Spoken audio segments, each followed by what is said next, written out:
Happy Easter! Happy Easter, everybody! Wow! You happy? You got another box? Oh, happy Easter, Oh, everybody! Happy Easter, everybody! Yan, so nakasulubong nga namin yung, ano yun? Teacher ni Sky sa Sunday School? Yes, teacher niya sa Sunday School. Oo. You're gonna be a genius daw. You and Enzo now are gonna be geniuses with the way you talk, the way you color, the way you write things. Ay, nako. Yan yan, nakakatuwa lang din dahil yun nga, na-meet namin si Don, si Carlene dito sa church. So, kasi nung the other day nga, tinanong nga niya ako kung saan kami nag-church and tinuro ko nga to and nagulat siya dahil 10 minutes away lang sa bahay nila and mukhang nagustuhan naman nila dito.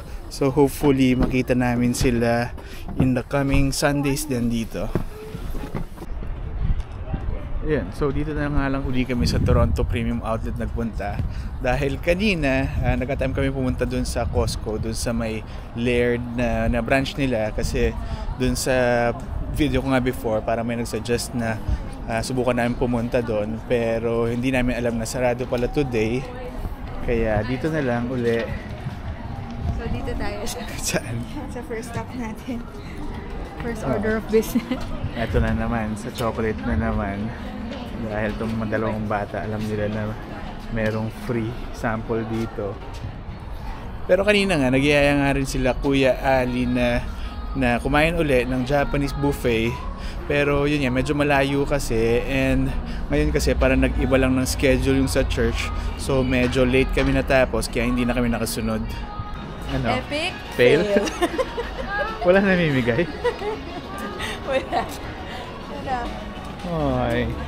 Pero buti na lang din wala namimigay dahil kanina nag-cotton candy na naman itong dalawa.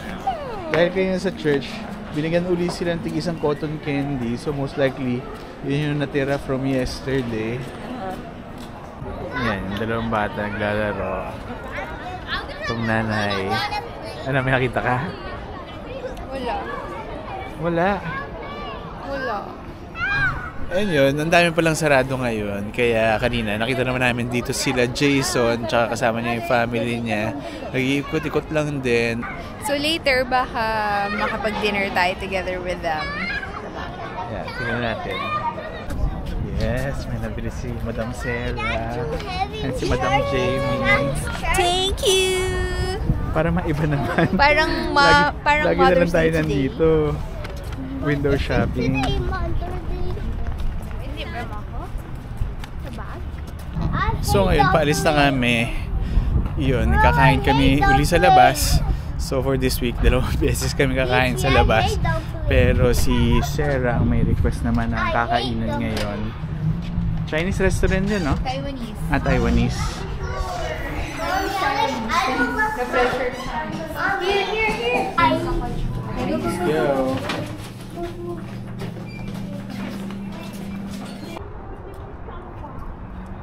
Yan, sa sobrang daming tao ngayon dito sa Toronto Premium Outlet. First time lang namin nakapag-park dito sa pinakataas sa may open air. Yan, alis na kami. Yan, so eto, kakain na kami ng dinner. Pero yan, medyo maaraw pa. Kasama namin sila Jason magdi-dinner. Dahil yun nga, nagkayayaan kanina na nagkita kami sa Toronto Premium Outlet. Ito si Sarah yung pa-discover niya. Chinese restaurant. Meron pa, di ba? Ha? Meron pang guys? Meron ba? Saan mo na yun? Yan, ito si Jason. So, Mary.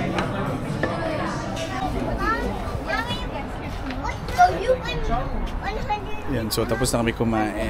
Dito kami kumain. Saan? Yung mom's pan fried bun. Yan, uwi na kami. So nandito na nga kami sa bahay. Oh, diba? Maiba naman ang view natin. Yan. Meron naglilinis dito sa side na to. Nagliligpit ng kama niya. Kaya nga, may bago na nga siyang kama dito. Pero nagiging playground lang din to dahil ayun, ginagawa nila Sky, tutungtong sila dito. And then, yan, tatalon doon. Minsan, nagtatumbling pa. Kaya nakakatakot din dahil itong dalawang ang kulit nila. Excited! Yan, i-unbox daw niya yung binili niya kanina. For the first time. For the first time. May nabili ka rin sa wakas. Kaya nga. Kasi halos ilang beses na napunta ng Toronto Premium Outlet. Pero window shopping lang. So this time around, ayan, may nabili siya sa Tommy Hilfiger. Tanong ko pala sa'yo, bakit mo ko binilhan? I don't look at this. This is a puppet show. What? Enzo and Sky. Enzo and Sky. Yeah? Don't jump from here to your bed. Why? Huh? Kasi you might hit your head. Yeah. And you break your ankle and you have to go to the doctor person and Yes. Oh, Mami, unbox mo na yung binili mo kanina. Ayun, Sabi nung ilang beses ko ba to, bago ko siya binili, ilang beses ko ba siya finit? somebody help me. mga 3 beses. 3 beses. Kaya kita binilhan yan dahil nakakaawa. Dahil yun nga, patapos na nga yung winter. Well, actually, tapos na. Spring na ngayon. Pero yung ginagamit pa rin niya, yung nagkaisa-isa niyang winter jacket. Ilang years na yun sa akin. Grabe ka. Two winters. First jacket ever ko yun. First winter jacket ever na binili ko. Yun. Ayun nga. Ngayon nga, hindi na nga siya ganun kalamig. Pero, kailangan mo pa rin ng windbreaker, yung hindi papasok yung hangin. Dahil kapag nakasweater ka lang, malamig pa rin. Okay. So, yung binili ni Jamie ngayon is, hindi ko alam ang tawag ba rito? Windbreaker? Hindi ko alam. Spring jacket na lang. Ayun, parang spring jacket siya na medyo mahaba. So, yun, pakita mo. Ayan. If-fit ko ba? Ikaw. Fit natin. Fit natin. Ito siya. Ayan. Okay, Ayan. So, close mo. Ayan. Ayan. Maganda ba siya? Hindi siya bagay sa pajama ko. Ayan. Kaya nagustuhan namin siya dahil color navy blue. Same din sa jacket ko, navy mo. blue. Tapos yung may mga zipper gold, niya, may color mga gold lining. Tapos maganda din yung zipper niya. And then, may pocket siya dito. Tapos may mga pocket siya dito. Tapos parang elegante ng dating niya, diba? Sobrang nagustuhan ko ito kasi parang pwede mo atang tanggalin yung hood? Yes. Kasi ilang beses nga namin binalik-balikan tong jacket na to. Pero before kasi, hindi ko alam kung ilang % off siya.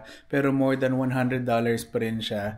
Pero kanina, parang ilan? 50% off. May less 50% off plus plus 10% 10%. additional. Kaya parang naging 80-something na lang yung jacket. Kaya yun, finally, binili na rin namin.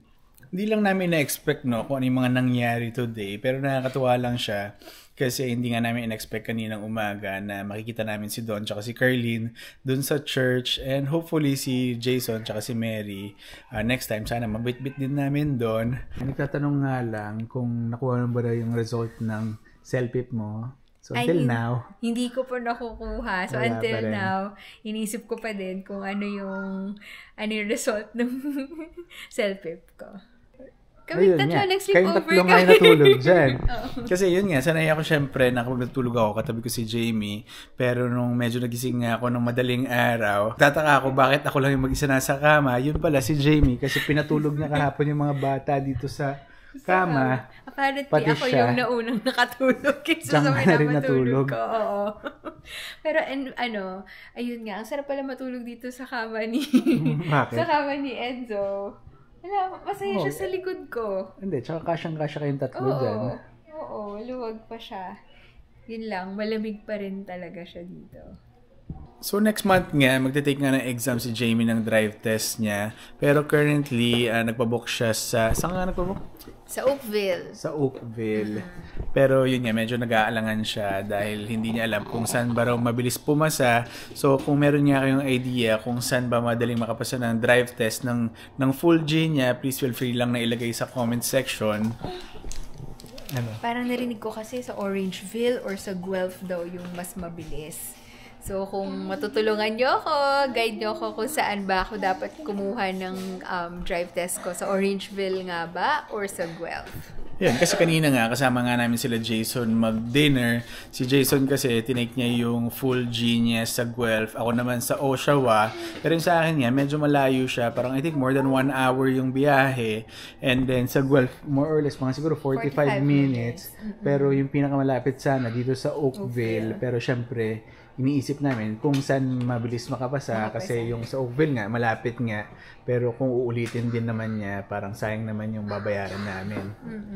Yun, so may pasok na naman nga bukas. Pero kung isa-summarize mo nga yung nangyari this week, yun, parang ang dami nangyari. And siguro, worth mentioning nga rin na yung mga answered prayer namin for this week. Yung mga blessings na receive namin. Like, for one, ano ba? After a year, more than a year natin inabangan.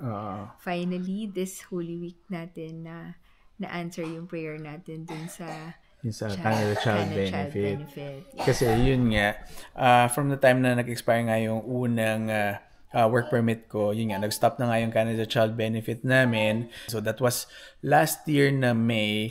And then after that, nag-implied status kami. Again, hindi namang uli kami nakakuha. Then na-approve nga yung work permit namin. It took around 4 or 5 months uli para ma-update yung profile namin sa CRA. So finally nga, eto, this April 17, natanggap na nga namin yung around 1 year worth na Canada Child Benefit namin. So, tapos yung good news nga din doon sa pangalan ng anak namin, finally, nakagraduate na nga siya. Na-receive din namin yung news this week. And then, yun, kami ni Jamie, nakapag-file na rin kami ng tax kasi yung deadline nga is April 30. And yung kay Jamie, unfortunately, meron siyang owing ng medyo, hindi naman ganun kalaki, pero yung sa akin kasi, hindi ko alam for some reason, kasi hindi ko nga rin alam kung paano i-compute yung tax dito, basta pinaplot lang namin, kasi yun nga, for the past how many years, ako lang mag-isa nagpa-file ng tax namin, ginagamit ko lang yung Wealth Simple, kasi medyo madali lang naman siya. So in my case, meron akong tax refund, so yun, medyo nagkaroon kami ng leeway para ma-treat naman namin yung sarili namin, and yun nga, si Jamie nga, kahit paano, nakabili siya after how many months na window shopping namin. So kami ni Jamie, may trabaho na kami bukas, pero itong 2 bata, wala pa. So kaya dito na lang muna uli namin tatapusin itong video. Thank you for watching and I will see you. Bye. Sky.